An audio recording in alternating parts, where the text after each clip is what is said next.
Powerful Burlington taking on struggling Mississauga. Should have been a walk in the park, right? I'll think again as the Chargers nearly pulled off a New Year's Eve stunner. This is the OJ Today. Welcome everybody and Happy New Year to all. We've got a ton to catch up on today as games are back in full swing after a bit of a lull for the holidays. Joe Montezano, play-by-play guru for the Aurora Tigers, will join me via Skype. And we'll also have a feature story on the Newmarket Hurricanes. That's coming up later on. But first, let's get to the Bar Down game highlights, why don't we? And yeah, the stage was set for a slaughter on New Year's Eve. Burlington was expected to roll against the Mississauga squad that sat last in the South Division and was missing their starred rookie defenseman, Joseph Rapoli, due to an injury. But the Cougars may have been looking past the Chargers, and they nearly got burned in the process. OJ Highlights now, brought to you by Bar Down, official clothing supplier to the OJHL. Burlington is chasing Georgetown for first in the West, but they had their hands full in this one. They do strike first, though, 5:44 in. Power play, Josh Camilleri's point shot finds daylight behind Tyler Karuna. Things were going as expected. Burlington up 1-0. Second frame, Chargers start the press. Christopher Karabassis with the backhander. Mario Calaveri snags it though, and the Cougars remain on top. Karuna was the story for Missy in this game. His first start all season. Several big saves though, including that one, but this was the biggie. One of the saves of the year as he robs Dante Filicetti with the glove hand. Take another look here as he stretches to get over just in time to deny. Gorgeous. And then it's Burlington laying the body. Zach Elson tattoos Kyle Lewis on the boards with the wicked check. Third frame. Karuna almost gets burned here. Turns it over. Chris Cobham right on the doorstep. Golden chance, just can't put it home. The Chargers kept hanging around, and finally they strike.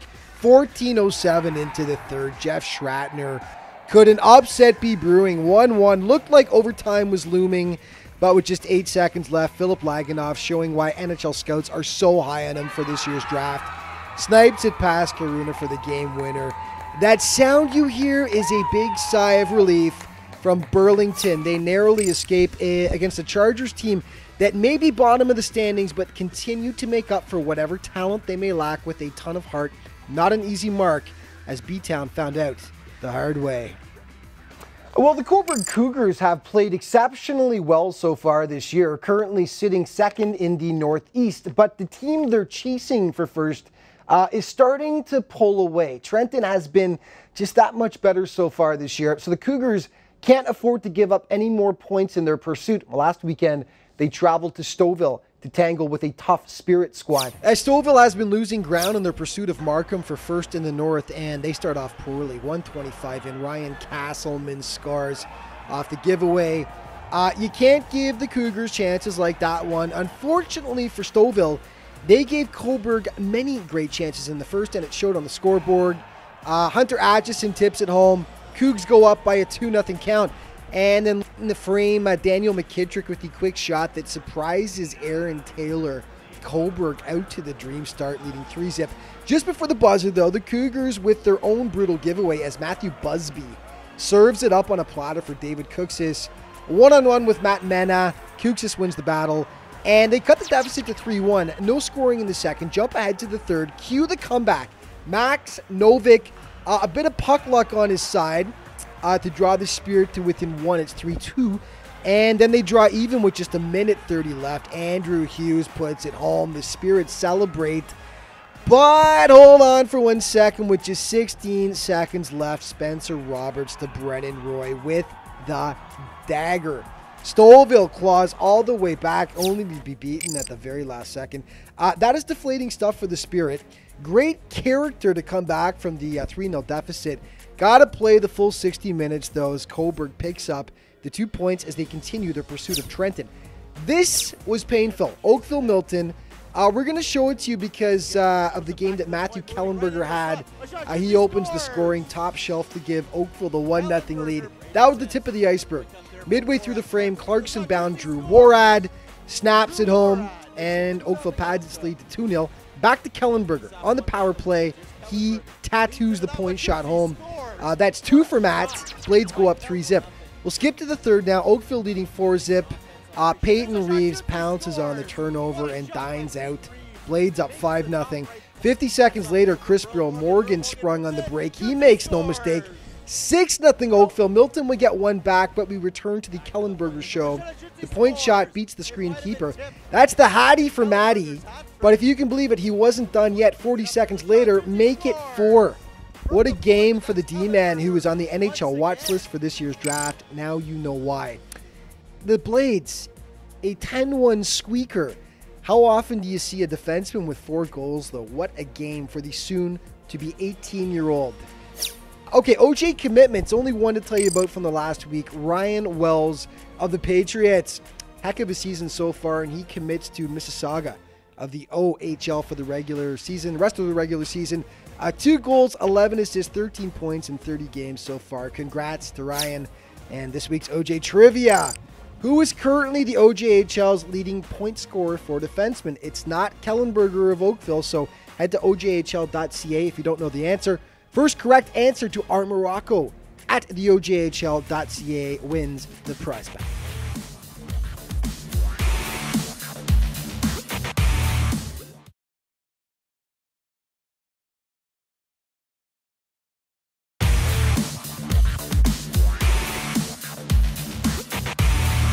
Welcome back. Well, how quickly things can change in the OJ. For pretty much the entire season, Stouffville and Markham have been trading places at the top of the North Division. Back and forth they've gone, but a 3-game losing streak suddenly has the Spirit looking up at the Royals. Stouffville had dropped 7 points behind Markham in the chase for division supremacy, and they tried to right the ship on Wednesday night in Georgetown. Talk about the rich getting richer and bigger. Earlier in the day, Georgetown acquired 6'5", 210-pound standout Scott Doherty from the Junior Canadians. And Doherty had a heck of a debut, too. 5:21 in, Raiders on the rush. It's a Big Mac attack. Matt McJanet on the doorstep. Puts home the bouncing puck. He's been a standout since coming up from Junior B this year. 1-zip Raiders. Late in the frame, fantastic puck movement by the Raiders. Doherty will find the big Blaz out front, Keegan Blasby, as Doherty picks up his first point as a Raider. It's 2-0 G-Town. Second frame now, more from Big Mac. Watch the hand-eye coordination out front here as he bats it out of mid-air. Nicely done to beat Hunter Jones. Second of the game for McJanet. 3-zip Raiders, and to add injury to insults, they were laying the body as well as Matt Tom stands up James Waldron with a nice open ice hit, and they nearly add another soon afterwards. Blasby, a quick little backhander that nearly fools Jones, but he manages to squeeze the pads just in time to save it. The Raiders keep on rolling in the third period, though. Jones makes the first couple of stops here, but come on, he can only do so much. Defense asleep at the wheel, and Court is in session as Andrew Court cleans up the mess to make it 4-0 Georgetown. And then it's the newcomer picking up his first as a Raider. Turns over to Mitch Waldron. Steal by Doherty. Here he comes in. Doherty shoots. Oh, and a backhander, and he scores. What a nifty goal with a newcomer. Scott Doherty, welcome to Georgetown, young man. Your first as a Raider, and it's 5-0 Georgetown. Thanks to Alan Corkum for the great call. Mark February 17th on your calendar.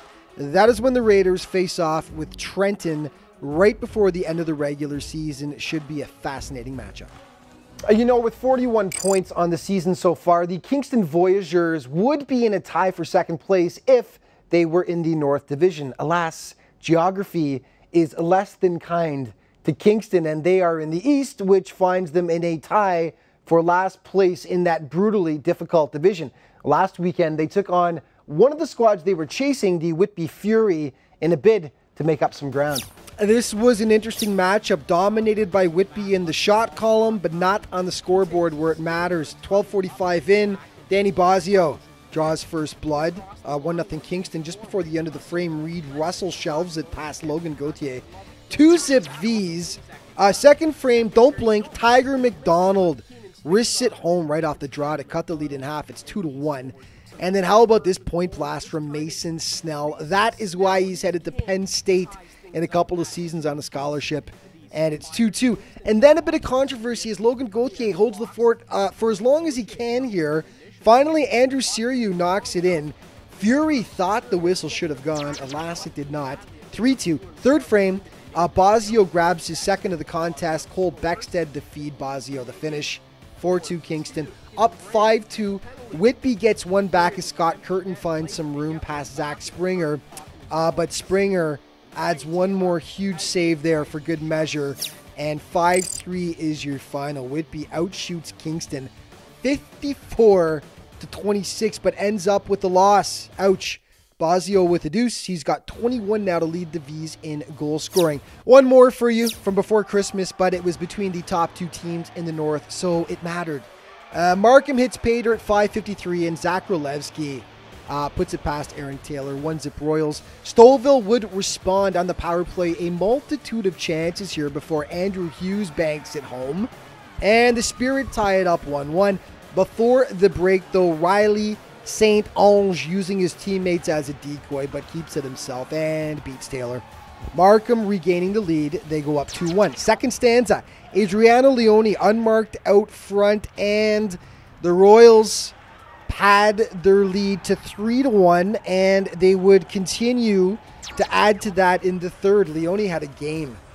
He fires it past the screen keeper here to increase the Royals' lead to 4-1, and then 5 minutes later, just follow the bouncing puck here, as nobody can seem to find it, but Leone can, and that is the hat trick for Adriano.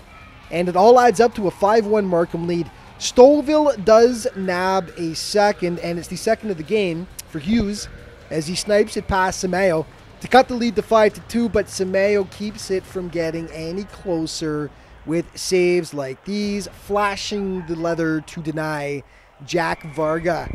And Markham celebrates as they add more distance between themselves and Stouffville in the chase for first. 5-2 your final.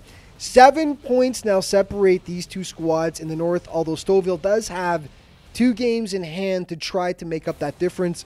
Leone with the hat trick on the night for the Royals. So, speaking of which, let's take a look at the standings in the East. Trenton continuing to dominate, 10-point lead over Cobourg for second, followed by Whitby, Wellington, and Kingston in the tie there. To the aforementioned North Division, there's Markham with that 7-point bulge over Stouffville, followed by Newmarket and Lindsay in that tight battle for the final playoff spot, Pickering and then Aurora. And to the South Division, Oakville with a comfortable lead over St. Mike's now, followed by the Patriots, North York, the JRCs, and Mississauga. And in the West, Georgetown running away with things a bit, a 12-point lead over Burlington, followed by Buffalo, Orangeville, and Milton in last place. And just a reminder, the first annual OJHL Combine, or Combines, are happening coming up this May, one in Oshawa and one in Oakville. There you see them there, 6th to the 9th in Oshawa and the 20th to 23rd in Oakville. Do you have what it takes to showcase your talents for all the teams? OJHL.ca for more information.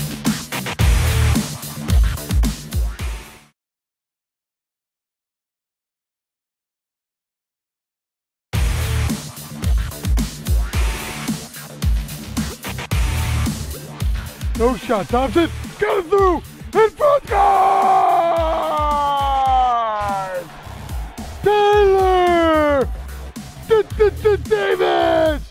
Welcome back to the OJ today. I am pleased to be joined now via Skype by the most enthusiastic play-by-play man. I like to say in all of North America for hockey. He's definitely got the most enthusiasm of anyone I've heard. Joe Montezano of the Aurora Tigers. Joe, welcome to the show, buddy. Thanks for having me. Yeah, and welcome and happy holidays. How was the family? You got a newborn, almost 8 months now, and how was the first Christmas? It was great watching him open gifts. Actually, he actually tried to open gifts. It was really cool. I mean, usually you're selfish about Christmas, but watching your own child open gifts, it's a different experience. Yeah, you're a proud papa. You know what? Let's and first year with the Tigers for you, but you know them very well from doing doing Markham last year, play-by-play. Last year they were second in the North. This year, it's been a bit of a struggle so far, just kind of struggling to stay out of the basement so far in the North Division. Your analysis of the Tigers' performance so far this year? The funny thing, a lot of people say they're having a bad year, but The Tigers have had a lot of one-goal games. If you look into their stats, and we were talking about this, and if you turn, let's say 3/4 of those games around, they're a playoff team in the North. It's incredible to watch a team like that.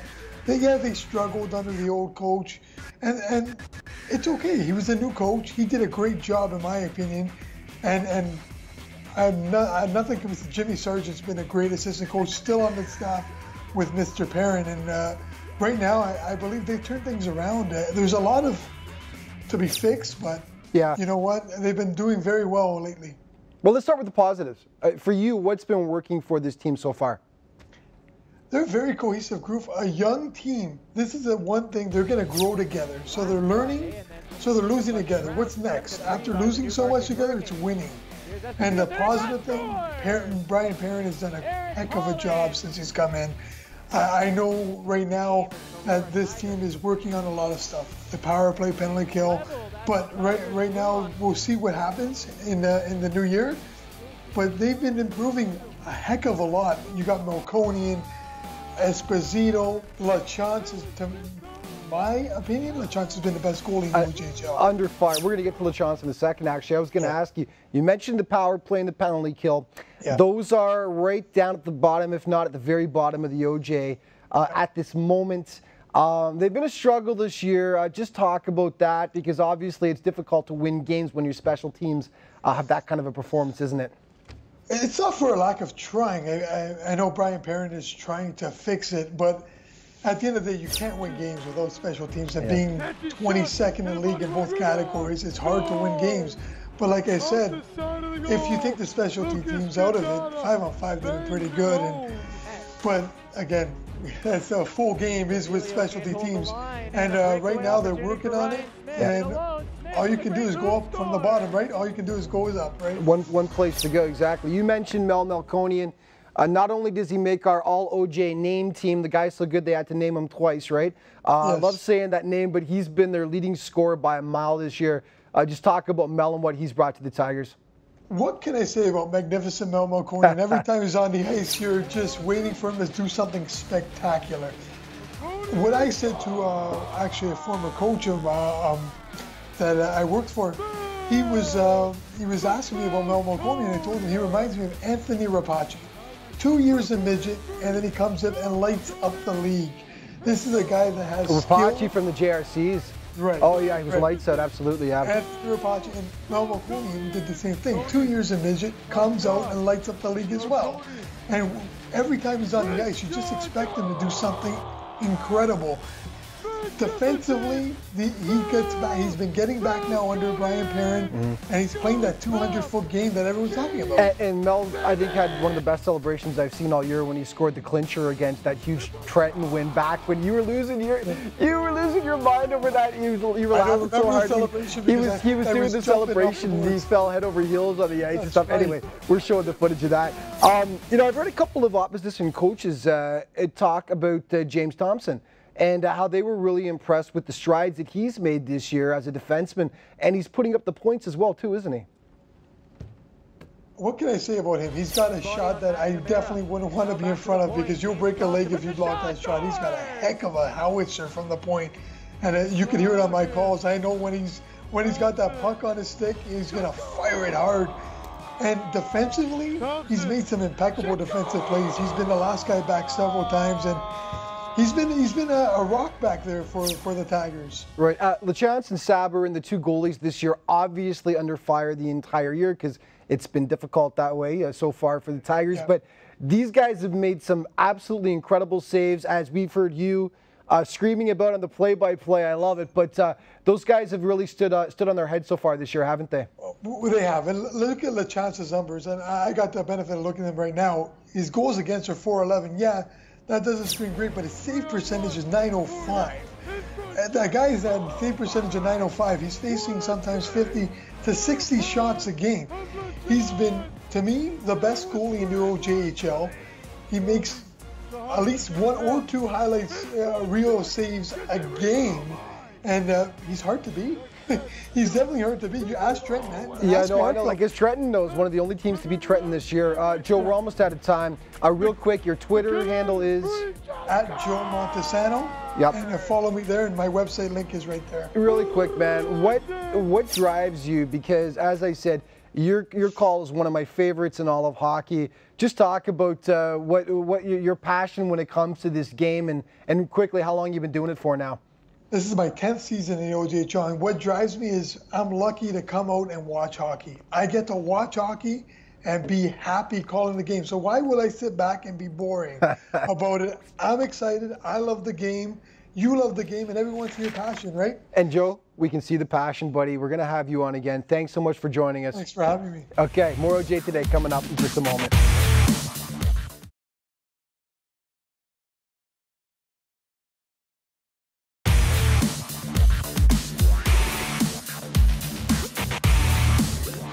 Welcome back. Well, there is exactly one playoff spot left up for grabs in the Northeast, and for the rest of the regular season, two teams will be in the hunt for it, Newmarket and Lindsay. Now, the Hurricanes have been an interesting study this year. New head coach Thomas Milne wasn't brought on board until after the regular season began, but he quickly managed to bring together a skilled group of players who are absolutely fearless and convinced that if they can just make the postseason, they could do some significant damage. Newmarket, this week's team report brought to you by Muscle Milk.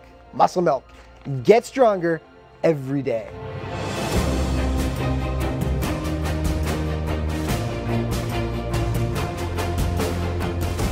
After squeaking into the playoffs last year, nabbing the 8th and final postseason berth, the Newmarket Hurricanes stumbled out of the gate this season.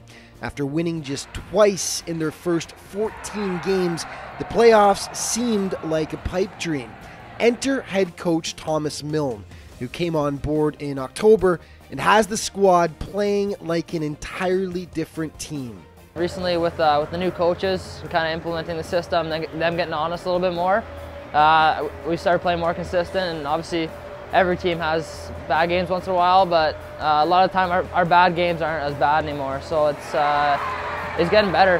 Definitely consistency is starting to come, and obviously you can see in the standings as we're kind of moving up a little bit more. So we talked about structure last night. And in life is like hockey. If you have no structure, you're not going anywhere. So stick to the structure right away. The Canes have played themselves into the 8th playoff spot in the Northeast, and they certainly know where their strength lies. Our speed's the killer. We can just wheel. Well, the identity of the team is we're not a rough and tough team, but we can skate. So when we skate and roll the lines and go after teams wave after wave, we're going to be pretty successful. The back end is now strong.